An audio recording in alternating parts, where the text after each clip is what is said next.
Salut à tous, c'est Pong de la chaîne, bienvenue sur cette vidéo qui continue notre cheminement sur la méthode Silva avec Dame Lipasco. Salut Li. Salut Punk.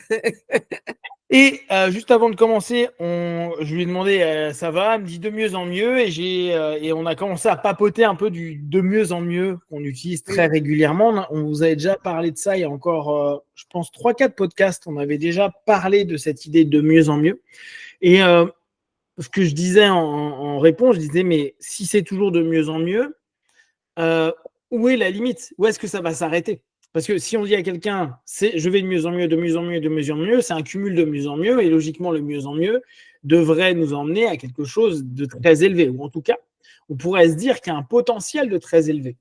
Ce à quoi, elle m'a dit, justement, c'est un peu l'idée de la seconde étape de l'humanité, comme l'attendait ou le voyait José, qui est s'ouvrir à un potentiel qui est limité. Alors, on précise bien, un potentiel illimité. Ça ne veut pas dire que nous, on n'a pas de limite, mais que le potentiel. Et là, on revient sur cette notion subjective de la psyché, du mental, de l'esprit. Après, on peut aller de l'âme si on est plus spirituel, etc.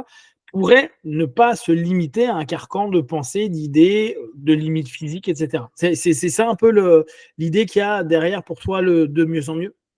Oh, il y a plusieurs idées derrière de mieux en mieux. D'abord, il y a le fait que on peut simplement dire de mieux en mieux au lieu de raconter tous ces problèmes. Et en fait, c'est vrai, on peut toujours dire, je suis en train de résoudre ces problèmes actuellement, donc ça va de mieux en mieux.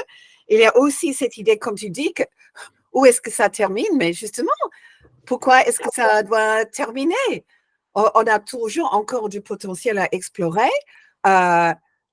Si on regarde tous les grands génies qui ont déjà vécu sur la planète et le fait qu'aujourd'hui, il y a de plus en plus de gens qui touchent plusieurs domaines de connaissances et expertise qu'auparavant, on peut vraiment continuer d'aller de mieux en mieux. Et même si on considère que, qu'est-ce que je peux dire? En fait, on peut arriver à une étape où on dit, wow, j'ai accompli beaucoup de choses, tout va bien, mais on ne peut pas prédire la vie. Il y a plein de choses qui arrivent dans la vie qui sont des catastrophes, des désastres, des problèmes, etc. Donc, si on va vraiment de mieux en mieux, on serait beaucoup plus apte de les confronter et de faire quelque chose avec. Wow, qu'est-ce que je semble positif là.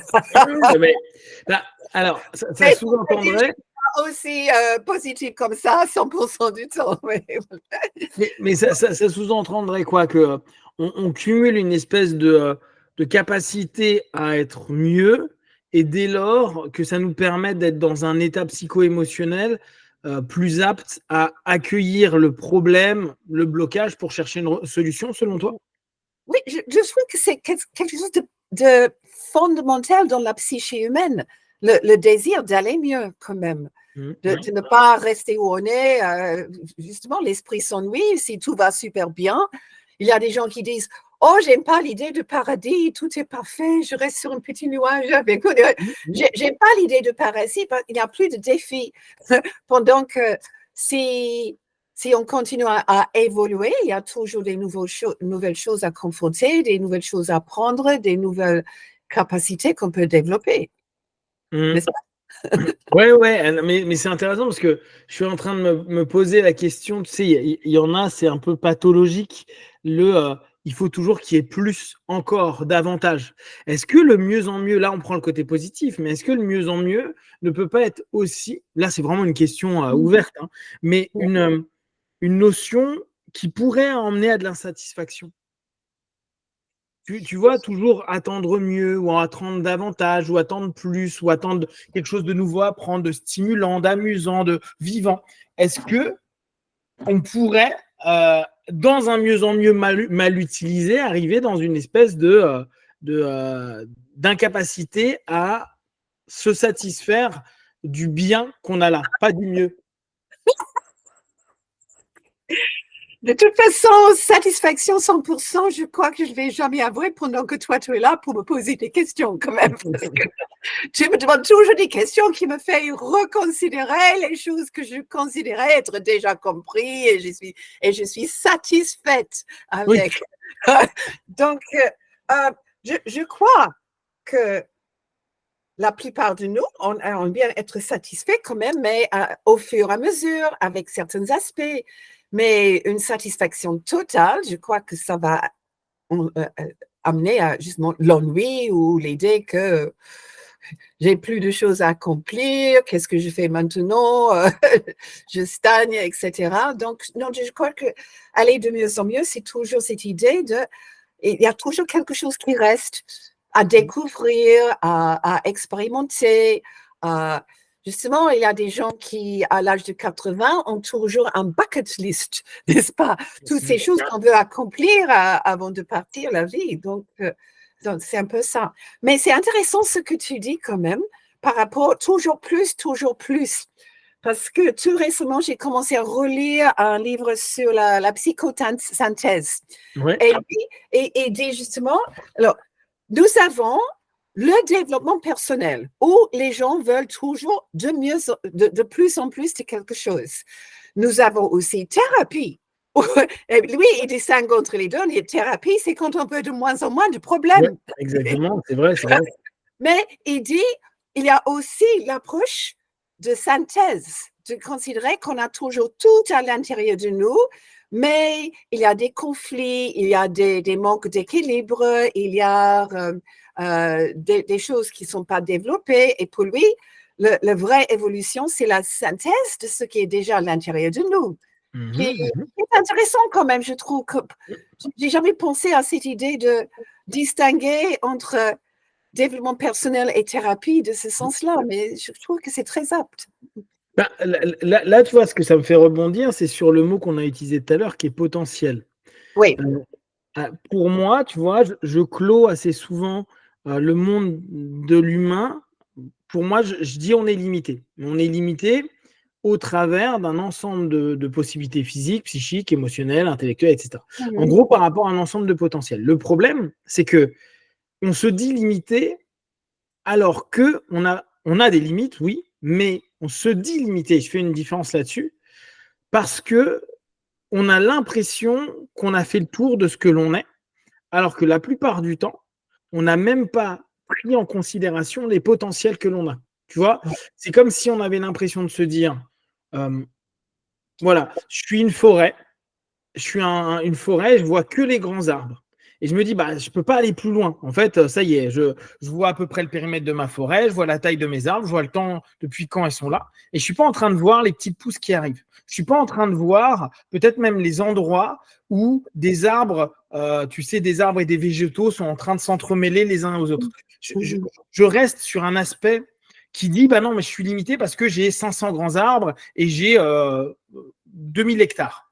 Mais derrière, je ne suis pas en train de regarder le potentiel que j'ai. Tiens, mais en fait, j'ai beaucoup d'eau ou j'ai un cours d'eau et effectivement, j'ai des petites plantes qui arrivent ou des arbres qui sont en train d'arriver ou il y a des pousses d'un vieil arbre que j'ai coupé qui est en train de repousser ailleurs. Et ça, on ne regarde pas. Et pour moi, c'est un peu ça le problème qu'on a souvent, c'est qu'on a du mal à se rendre compte qu'avant d'arriver à la limite de ce que l'on est, il serait utile d'aller voir l'ensemble des potentiels que l'on a, c'est-à-dire possiblement des éléments qu'on n'a pas encore exploités, qu'on n'a même peut-être pas pris conscience que l'on avait, parce qu'on s'est axé sur ce que l'on a déjà, et qu'au travers de ça, au travers de ce qu'il y a en nous, on va pouvoir développer des potentiels et en faisant pousser tous ces potentiels, ces graines, ces petits arbres, etc., qui deviendront des grands arbres, on a en fait beaucoup moins de limites, même si bien sûr on va en avoir, qu'il n'y paraît. Mais ce n'est pas en allant au-delà de la limite qu'on va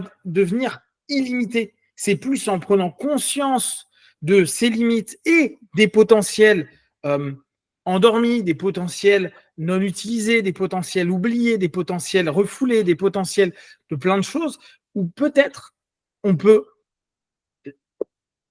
casser un peu la limite que l'on s'est donnée. Donc là, on peut être dans croyances limitantes, tu vois, pensées limitantes, actions limitantes, parce qu'on a l'impression qu'on n'a pas le potentiel, alors qu'on va le chercher souvent à l'extérieur, développement personnel, j'achète une formation, je fais quelque chose, je vais faire un stage X ou Y, et tout simplement, ce stage rappelle qu'à l'intérieur de toi, il y a quelque chose.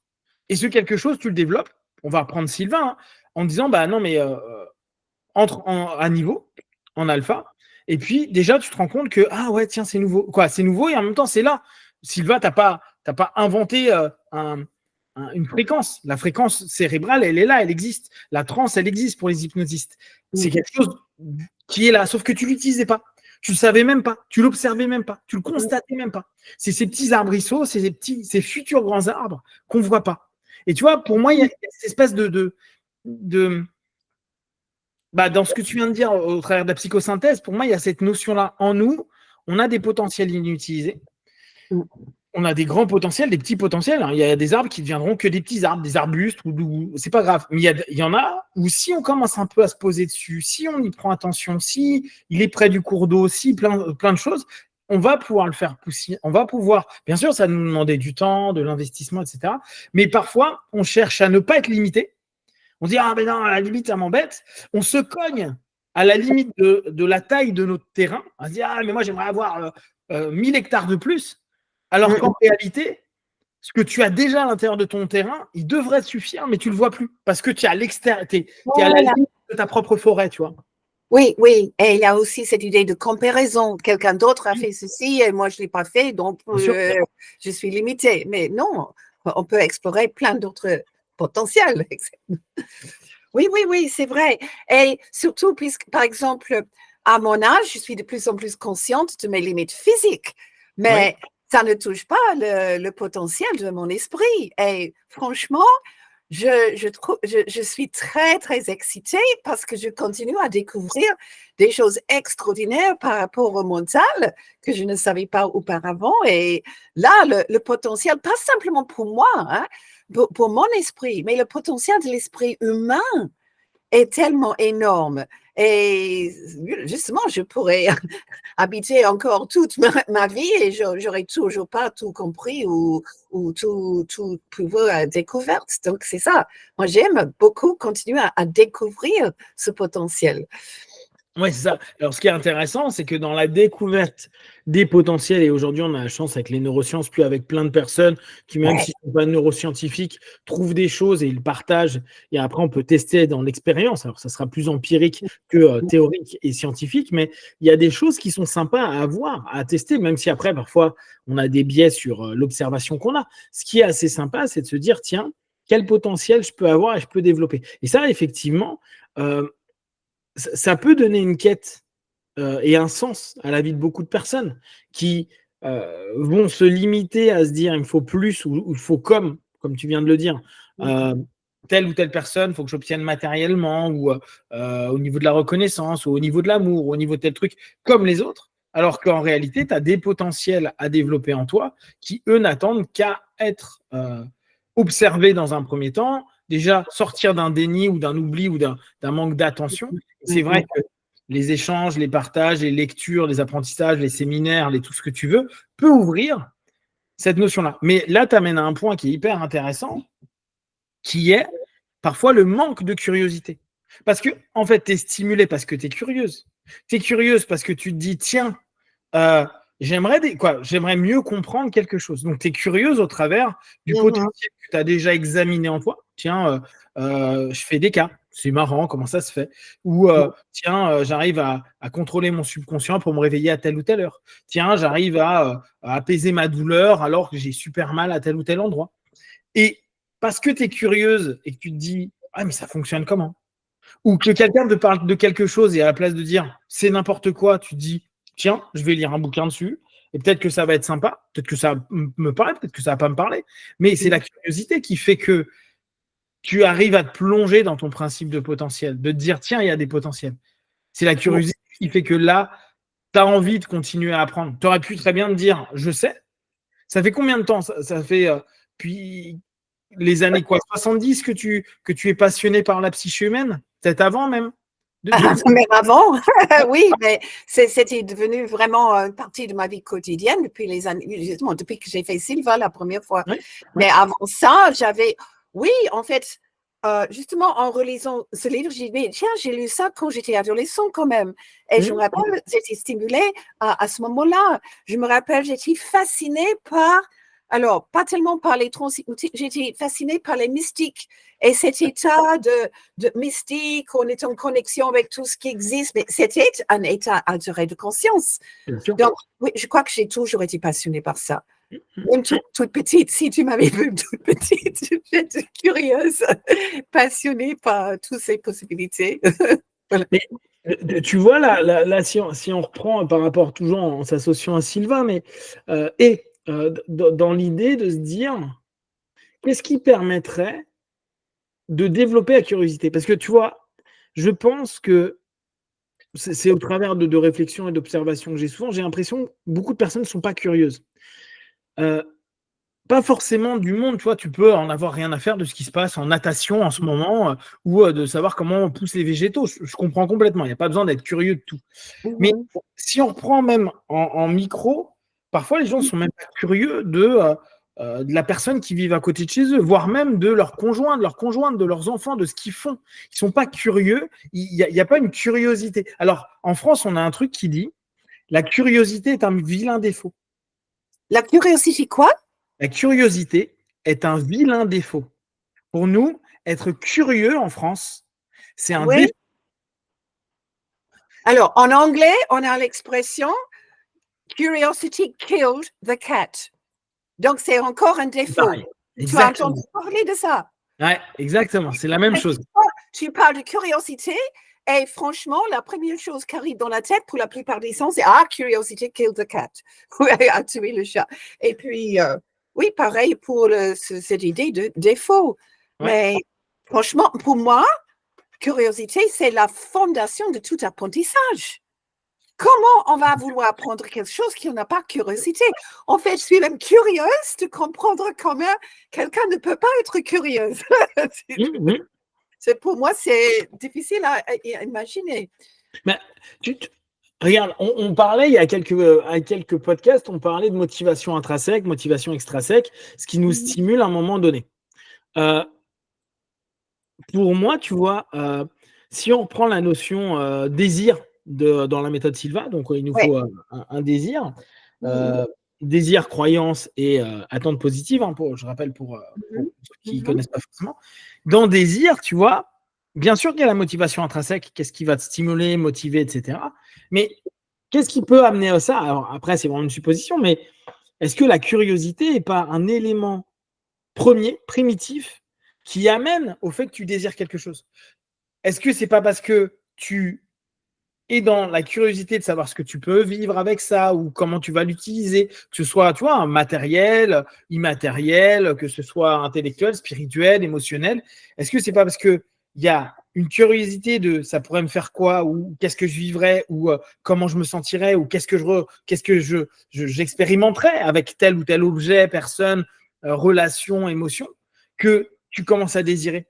Est-ce que c'est pas parce que tu t'interroges à ce que ça pourrait éveiller en toi que tu te dis pas que ça éveille quelque chose en toi? Tu vois? Est-ce qu'aux prémices du désir, il n'y aurait pas la curiosité? Absolument. Mais c'est quand même le désir d'apprendre, c'est pas le désir d'être satisfaite, c'est pas le désir d'être plus grand, c'est vraiment le désir de savoir et de comprendre. Et bon, on parle d'évolution, mais franchement, je demande, selon l'évolution darwinienne, où est l'intérêt de survie dans la curiosité? C'est pas une question de vie ou de mort. Mais donc, c'est quelque chose, c'est un plus, je crois. C'est ce qui nous rend être humain, la curiosité parmi autres choses, je crois. Ouais, mais tu vois, oui, si on mais regarde... il y a des animaux quand même qui sont curieux.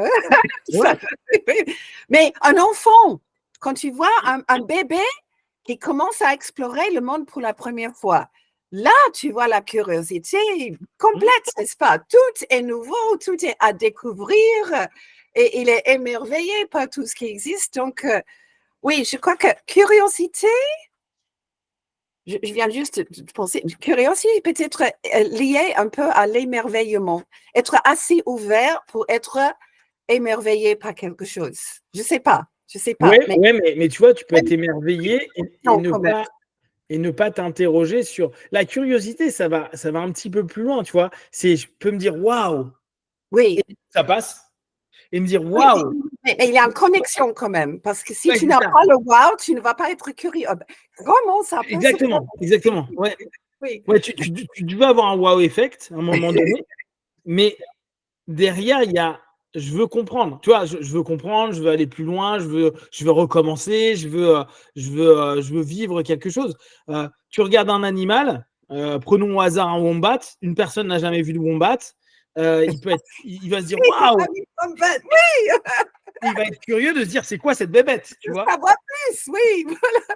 Mais Et, prendre l'exemple de Aphantasia ou Aphantasie, je n'avais jamais entendu parler, je crois pas.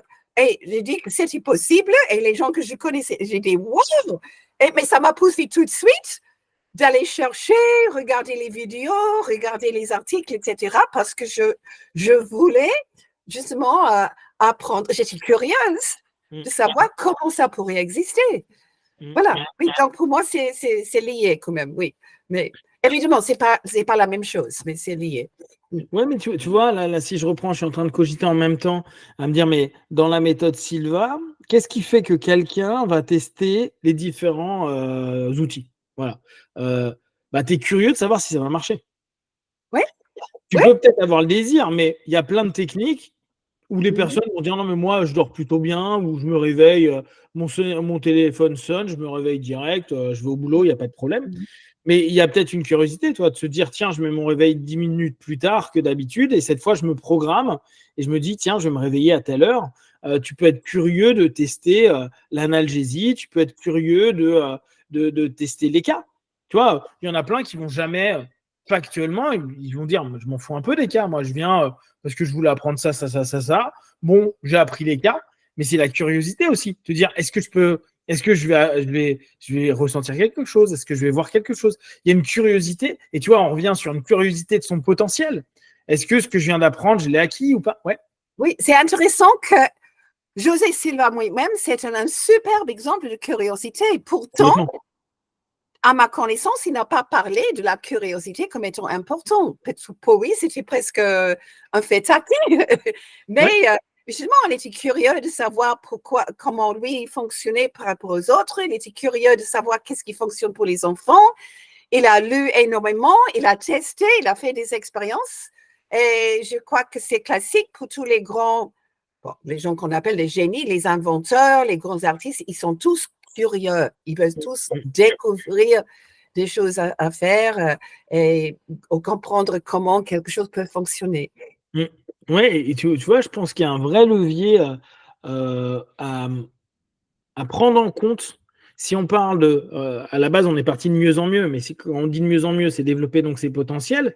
Mais pour développer ses potentiels, et si on repart sur cette notion psychiquement où on peut éviter les limites, ou en tout cas limiter les limites, donc aller vers moins de limites, c'est aussi la curiosité de ses potentiels. C'est la curiosité de se dire qu'est-ce que je peux faire, qu'est-ce que je suis encore incapable de faire. C'est intéressant ce que tu as dit. Tu prends de l'âge, tu sens que physiquement, tu as moins de potentiel qui se développe. Et pour autant, tu restes curieux sur l'ensemble des potentiels globaux de l'humaine que tu es, physique, psychique, émotionnel.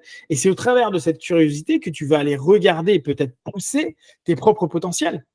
Et c'est intéressant comme élément motivationnel, comme élément de base de dire jusqu'à où je peux aller, qu'est-ce que je peux encore apprendre, qu'est-ce que je peux encore maîtriser, qu'est-ce que je peux encore développer. C'est toutes ces personnes qui se disent tiens, je connais 3 langues, est-ce que je pourrais en apprendre 5? Est-ce que je pourrais en apprendre d'autres? Est-ce que je pourrais.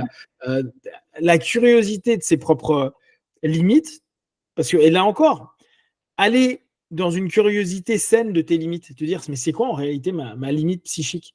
Jusqu'à où je suis capable d'aller à apprendre, qu'est-ce que je suis capable de faire? Tiens, est-ce que je peux réellement développer mon intuition. Ça, c'est intéressant. C'est vraiment de la curiosité, tu vois, de se dire, bon, oui, ça existe, est-ce que j'en suis capable? À quel point peux-je le faire? Ça, c'est basé sur la curiosité aussi. Oui. Exactement, tu vois, c'est avoir une notion de te dire l'intuition, t'en entends parler, mais est-ce que je peux développer jusqu'à, je sais pas, on va prendre basique, faire des cas où potentiellement je vais avoir des infos qui je ne sais pas comment ça arrive sur des personnes que je ne connais pas à l'autre bout du monde à tel moment et avoir des infos qui semblent OK, en tout cas validées par la personne qui me fait faire l'exercice. C'est la curiosité qui amène à ça. En tout cas, la curiosité peut emmener à ça. Oui, oui. En fait, peut-être la curiosité, c'est ce qui a fait Stephen Hawking vivre si longtemps dans un corps que tout le monde avait condamné à mourir il y a 20-30 ans de plus loin. Mais lui, son esprit restait quand même curieux et il était fasciné par les mystères de l'univers, il voulait comprendre. Et en dépit de toutes les autres personnes qui ont la même maladie, lui, il a continué. Ouais, c'était extraordinaire. Et lui, il avait justement les limites physiques, mais mentalement, il continuait à explorer le potentiel. J'étais en train de me poser, la semaine dernière, on s'est posé la question de savoir quelle méthode, quel élément technique dans la méthode peut développer cette l'estime de soi. Et là, je suis en train de me dire quel élément dans la méthode pourrait aider les gens à être plus curieux. Et je te dis, même sur des choses toutes bêtes, je pense que dans la communication, il y a un gros problème chez beaucoup de personnes. On a du mal à communiquer, on communique mal, parce qu'on n'est pas curieux de l'interlocuteur qu'on a en face de nous. Donc la plupart du temps, on est en train, nous, de parler, parce qu'on n'est pas curieux de ce que l'autre pourrait répondre, dire, penser, vivre, etc., etc. Et tu vois, je trouve que c'est parce qu'on est curieux de l'autre, parce qu'on est curieux de son histoire, parce qu'on est curieux de son aventure, parce qu'on est curieux de sa journée, parce qu'on est curieux de quelque chose, sans que ce soit malsain. On ne veut pas avoir des détails bizarres. On veut juste connaître mieux la personne, connaître ce qu'il a vécu, ressenti, perçu, etc. etc. Et je trouve que c'est un vrai levier positif. Et je suis en train de me dire, dans la méthode, qu'est-ce qui pourrait permettre aux gens de développer leur curiosité? Mais le moment qu'on commence à parler des sens subjectifs Ouais. et à explorer ça, pour moi, bon, c'est vrai que je vous ai toujours dit, visualisation et imagination sont les facultés de génie, essentielles de génie. Mais quand on développe visualisation, imagination, ça nous permet d'explorer, de découvrir plein de choses. Et je crois justement qu'on ne va pas faire le 303 si on n'est pas curieux pour découvrir comment est-ce que justement je fonctionne. Donc tout ça, c'est basé, qu'est-ce qui va se passer ici? Les points de référence. La création des points de référence, c'est une manière de développer sa curiosité. Comment je vais ressentir tel métal? Comment je vais ressentir complètement subjectivement? Et là, c'est génial parce qu'en fait, c'est de la curiosité qui ne peut pas être comparée à quelqu'un d'autre. Sachant qu'on sait que toi qui vas imaginer rentrer dans un mur, ça va être différent de moi qui va imaginer de rentrer dans un mur. Donc, les infos que je vais avoir, je ne peux pas y comparer. Et ce coup-ci, c'est cool parce que c'est vraiment totalement isolé, personnel, individuel, et ça t'appartient qu'à toi, et c'est tes points de référence, ça ne peut pas être ceux des autres. Tout à fait. Ouais. Mais en même temps, tu es intéressé de savoir comment les autres le font pour comparer justement à quel point est-ce que je suis normale, est-ce que je suis anormale, qu'est-ce que les autres peuvent sentir. Donc, oui, c'est ça. Oui, tu as raison. Je pense que parce que le 101 et 202, c'est tellement concret que alors tu peux être curieux. Bon, on peut d'entrée se dire quelqu'un qui va faire la méthode Silva est curieux de voir si ça aide, ça fonctionne, mais il y a déjà souvent une motivation qui vient du fait qu'on a dit ils ont rencontré quelqu'un qui a dit moi ça m'a aidé pour mieux dormir, ça m'a aidé pour gérer mes maux de tête, ça m'a aidé pour mieux mais justement, si on a des problèmes d'insomnie, ou je suis dans une mauvaise habitude, ou j'ai des maux de tête, comment je vais me permettre le luxe de la curiosité? Parce que là, je suis en train de lutter justement pour résoudre mon problème.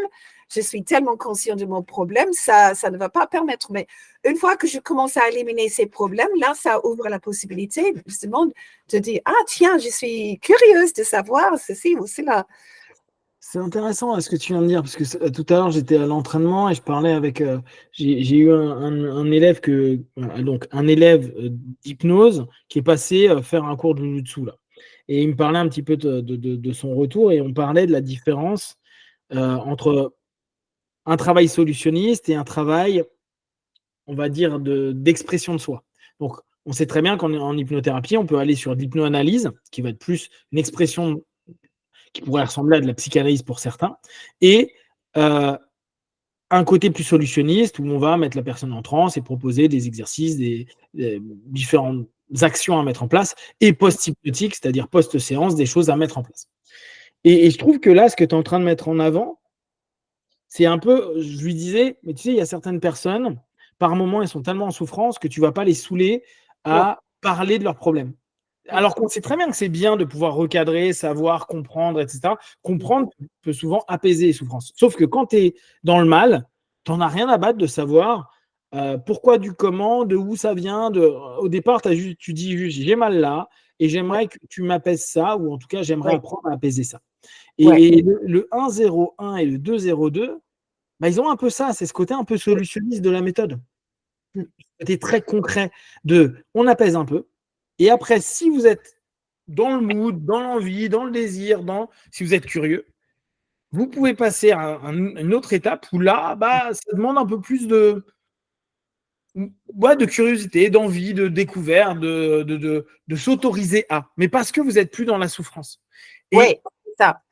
Et je me pose la question, tu vois, à me dire, est-ce que... C'est pour ça que c'est bien de répéter les cours. Mais est-ce que, tu vois, par exemple, quelqu'un qui vient pour mieux dormir, bah, peut-être que le 3-0-3 et le 4-0-4, il va le faire comme ça, parce que bah, il est dans le flow du cours. Il y a l'ensemble de la structure du cours qui fait qu'il est quand même happé et amené à être dans un truc où il va tester. Mais lui, il vient pour mieux dormir, tu vois, ou ne plus avoir mal à la tête, qu'importe. Tant que ça, c'est pas OK, le reste, c'est intéressant, mais c'est pas ce qu'il attend. Par contre, si il améliore ça, refaire un cours, bah peut-être qu'à ce moment-là, il va dire ah, mais moi, je n'avais pas du tout capté le 3-0-3, le 4-0-4, je trouvais que ça ne servait à rien. Mais c'est normal, parce que tu venais pour quelque chose de solutionniste et pas pour quelque chose d'autre. Ton intuition, tu t'en fous, quoi. Quand tu as mal à la tête ou que tu ne dors pas, avoir l'intuition de te dire ah, mais je sens que. On s'en fout, tu vois. On s'en fout royalement. Donc c'est intéressant là ce que tu fais remarquer, parce que effectivement ça voudrait dire la méthode Silva 1-0-1, 2-0-2, c'est majoritairement solutionniste. On vous donne des trucs concrets, meilleure mémoire, mieux dormir, apaiser les souffrances, blablabla, plein de trucs. Et alors bien sûr, tant que c'est pas médical, on répète pas ça, mais dans le cadre complémentaire du médical. Et une fois que ça c'est fait, et ben, il y a l'option, c'est une option, vous pouvez développer votre intuition. Oui, parce que si on est en train de mourir de faim, on ne va pas être intéressé à lire des livres sur la psychologie, quoi. Exactement. C'est les hiérarchies de Maslow. Il y a des besoins fondamentaux. Une fois qu'on les a pu satisfaire, là, ça nous donne la liberté ou le luxe, comme je viens de dire, de nourrir notre curiosité. Complètement. C'est pour ça que je dis c'est plutôt évolué, quoi. C'est pas vraiment basique à notre vie. Ouais, c'est intéressant. Oui. On va s'arrêter sur cette.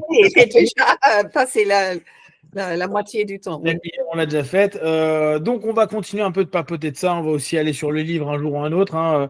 Mais si vous avez déjà des remarques par rapport à ce qu'on vient de dire, des feedbacks, etc., n'hésitez pas à nous les partager sur Facebook, YouTube. On y répondra le plus rapidement possible. Comme d'habitude, de tout ce qu'on propose, ne prenez que ce qui est bon et juste pour vous tester, observer, analyser et concluez. Merci, Lee. Et à tout de suite. Et pour à vous, pour ceux qui nous regardent, à plus tard. Be one. Ciao.